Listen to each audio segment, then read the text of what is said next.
안녕하세요, 홍무동산입니다.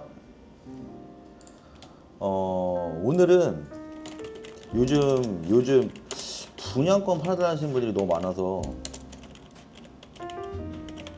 전화든 뭐 방문하셔서 분양권 팔아달라고.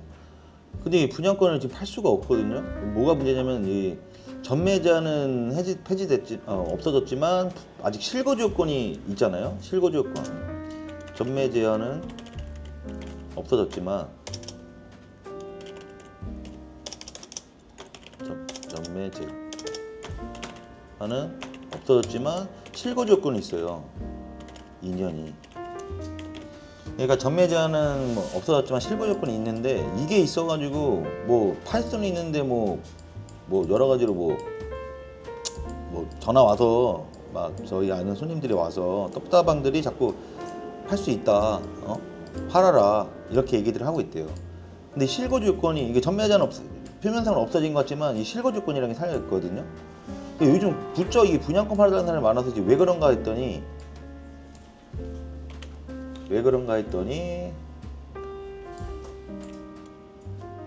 다른 부동산들이 전화 와서 분양권 팔아라, 손님 있다 막 이렇게 얘기를 하신대요.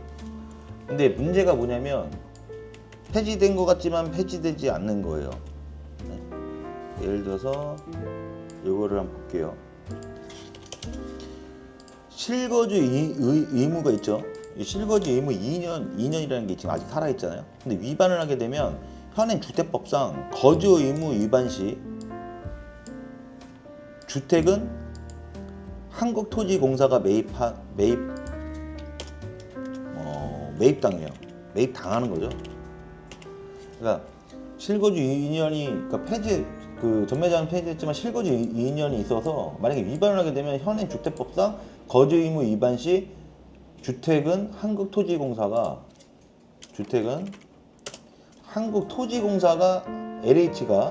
LH한테 거의 매입 당하는 거예요. 이렇게 매입 당한다고. 집을 날리죠. 그리고 그것만 있는 게 아니죠. 1년 이하의 징역 또는 1천만 원 이하의 벌금이 처해야 돼요. 그러니까 뭐 징역까지는 안 나와. 징역까지는 아닌데 1천만 원 이하 벌금이에요. 그러니까 집도 뺏기고 벌금도 내는 거예요. 네? 근데 떴다방들이 이걸 왜 자꾸 뭐라고 얘기하냐고 제가 여쭤봤더니 얘기를 해주시는 게 뭐라고 얘기하냐. 약간 이게 야매인데 이런 식으로 얘기를 한대요. 떴다방이나 뭐 일반 부동산들이 보면 아니 지금 실거주 의무 2년인데 위반하게 되면은 집 뺏기고 벌금 나잖아요. 근데 이 부동산 떴다방이 뭐라 그러냐면 전매제한이 풀렸으니 분양권을 야매해요. 전매한 뒤에, 그러니까 분양권 실거주 위반한 상황이죠. 거기서 이제 전매를 실거주하기 전에 했어요. 그 다음에 분양받은 사람이 임차인으로 전세나 월세 세입자로 2년간 거주하면 된다, 이런 얘기를 하는 거예요. 그러니까 전매제한이 풀렸으니 실거주 2년이 문제인데 어떻게 하냐 뭐 이렇게 얘기할 수 있겠죠. 그러면 부동산이나 떴다방들이 전매제한이 풀렸으니 분양권을 전매한 뒤에 이게 임대인에서 임차인으로 바뀌는 거예요. 그러니까 전매하기 전에는 분양자들이 소유자들이죠. 근데 전매를 했어요. 그 뒤에 임차인으로 전세나 월세 세입자로 2년간 거주하면 이 실거주가 없어진다는 거야. 그러니까 세입자로 분양자들이 판매를 하고 세입자로 2년간 거주하면 실거주가 없어진다는 거야. 이게 약간 뭐 머리를 쓴 건지 아무튼 이렇게 얘기를 하는데, 근데 이게 말이 안 되는 게 이제 국토부에서 나온 국토부 관계자, 그러니까 국토부 공무원들이 얘기는 이 얘기가 달라요. 이거는 부동산들이 하는 얘기고 부동산이나 떴다방들이 하는 거고, 그러니까 실거주 2년이 있으니까 전매한 뒤에 임차인이 돼서 임차인의 입장에서 전세나 월세 사입자로 살면 2년간 거주하면, 세입자로 2년 거주하면 이게 없어진다는 거야. 이렇게 얘기를 해서 분양가를 팔으라고 막 그래요 지금 부동산들이. 근데 이게 말이 안 되는 게 내가 이거 국토부 말을 인용을 할게요. 거기서 뭐라고 하냐? 국토부는 수분양자, 분양권 매수자 사이의 사적 계약으로 허용되지 않는다는 입장이고요. 국토부 관계자, 그 공무원이죠. 다양한 문제의 소지를 막기 위해서라도 무조건 수분양자가 집주인으로 실거주를 해야 한다고 설명을 했어요. 예? 다시 한번 말씀드릴게요. 부동산들은 임차인이 매매를 한 뒤에 그 집에 임차인이 돼서 2년간 실거주를 하게 되면 문제가 없다라고 하면서 분양권을 팔려고 해요. 하지만 국토부는 달라요. 국토부에서 수분양자, 분양을 받았던 첫 소유자가 분양권을 이제 팔죠. 그럼 분양권 매수자 사이에 사적 계약으로 허용되지 않는다 입장이에요. 그 말을 다시 풀어서 쓰면 국토부 관계자 공무원은 다양한 문제의 소지를 막기 위해서 그러니까 국토부 관계자는 다양한 문제의 소지를 막기 위해서라도 무조건 수분양자, 그러니까 원래 분양받은 사람이 집주인으로, 이게 중요해요. 집주인으로 실거주해야 된다는 거예요. 집주인으로 실거주. 임차인이 돼서 2년 실거주는 안 된다는 거예요. 집주인으로 실거주해야 된다고 얘기를 하는 거예요. 그러면 부동산 떴다방들 말을 들으실 거예요? 국토부 얘기를 들으실 거예요? 물론 국토부 관계자 공무원들도 저희가 부동산 중개인들이 이제 질의를 해도 명확한 답을 해주는 경우가 별로 없어요. 약간 명확하게 얘기해 주는 부분은 약간 법리사에 조금 뭔가 그게 있으면 잘 해주질 않아요. 어쨌든 부동산 떴다방 얘기 들을 그 확률보다 국토부 말이 맞겠죠? 거의 근데 국토부 말이 맞아요. 근데 명확하게 딱 이렇다 이걸 안 해줘서 문제인데, 아무튼 당연히 국토부가 최고적인데 여기서 말하는 걸 들어야 되잖아요. 그러니까 임차인으로 사는 건 말이 안 되고 분양자가 집주인으로 소유자 입장에서 실거주를 해야 된다는 거야. 집주인으로 소유자로서 실거주 2년을 해야 된다는 거예요. 그리고 만약 실거주가 폐지됐어요. 폐지됐다 쳐요. 됐다 치면 뭐가 문제냐?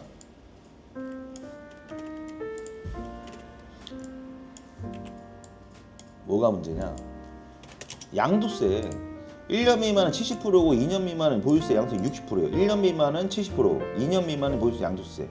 3년 팔면 여기서도 양도세가 더 줄겠죠? 지방세까지 하면은 1년 미만은 77%, 2년 미만은 66%예요. 폐지된다고 한들 우리가 여기서 또 양도세를 절세를 하려면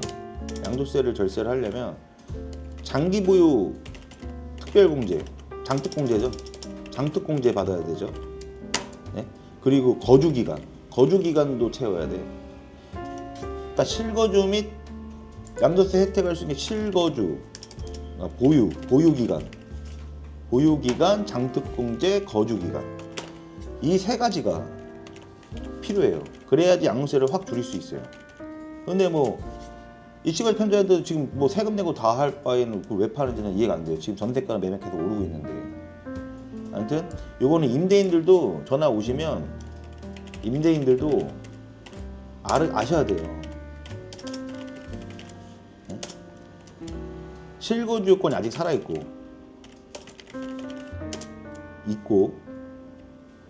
그리고 양도세 많이 난단 말이에요. 양도세에 대해서도 알아야 돼. 실거주 요건도 있고 지금 양도세도 있잖아요. 실거주 요건도 양도세. 실거주 요건 안 지키고 지금 현행법에서 팔아버리면은 집 뺏긴다니까요. 벌금 내고. 네? 양도세도 마찬가지고. 지금 실거주 요건이 폐지된다 양도세 엄청 낸다니까요.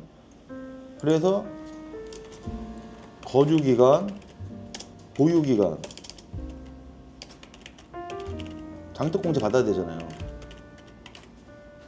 이걸 받아야 양도세를 덜 낸단 말이에요.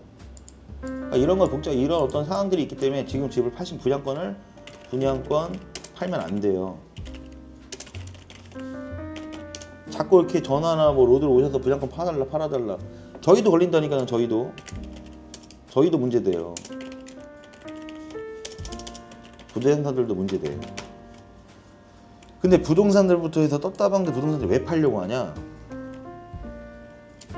신축 첫 입주 있죠. 첫 입주 아파트는 수수료가 중개 수수료 뭐 협의이긴 하지만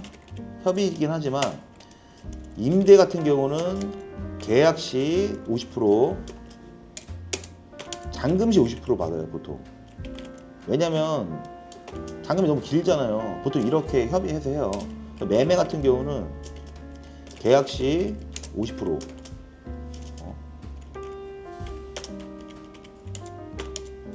아니야, 계약 시가 아니다. 매매 같은 경우는 중도금 때 50%, 잔금 때 50% 받아요. 그러니까 떴다방들이 봐봐요. 임대도 계약 시 50% 받고 중도금도 50% 받죠. 입주 전에 받겠죠. 뭐 잔금까지 3개월이면은 뭐 한 달 있다가 중도금 보통 계약 시에 10% 계약금을 중도금을 뭐 한 달 있다가라든지 뭐 이렇게 50% 받잖아요. 근데 이거 받고 만약에 분양권을 중개인은 벌금이에요 거의. 문제가 돼도 벌금이란 말이야. 3천만 원 이하. 근데 예를 들어서 이 분양권 매매를 뭐 수십 개 수백 개 썼어요. 중도금만 받고 날르고 벌금 내는 게 싸요. 벌금 내는 게 싸다고. 한 번에 뭐 10억 20억 벌어버리고 세금 내는 게 싸다고. 그러니까 분양권을 막 팔려고 하는 거야. 네? 아까 말했듯이 뭐 집을 팔고 세입자 원래 원 분양자가 세입자라 들어가서 2년 실거주 하면 된다. 뭐 계약 시에 뭐 그거 넘어가는 분들이 있겠죠. 나중에 문제되지. 나중에 자금 시에 문제될 거 아니에요. 중도금까지는 모르잖아요. 자금 시에 문제된단 말이야. 그럼 걔네는 없어졌어. 지금 떴다방 하나가 현재 없어. 떴다방 한 개 업소가 이거와 비슷한 사유로 영업정지 당했어요.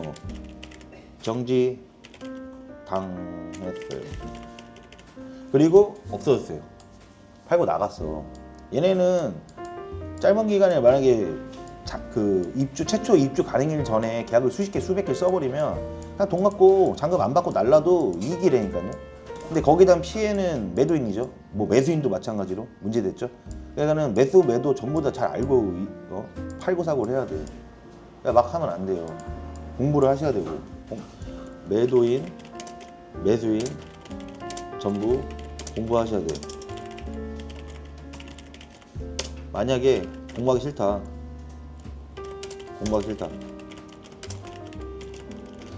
만약에 매도인 공부를 하셔야 되고 만약에 공부하기 싫다. 그럼 일로 저희 행운부동산 일로 전화하시거나 방문 주시면 제가 자세히 설명을 드릴게요.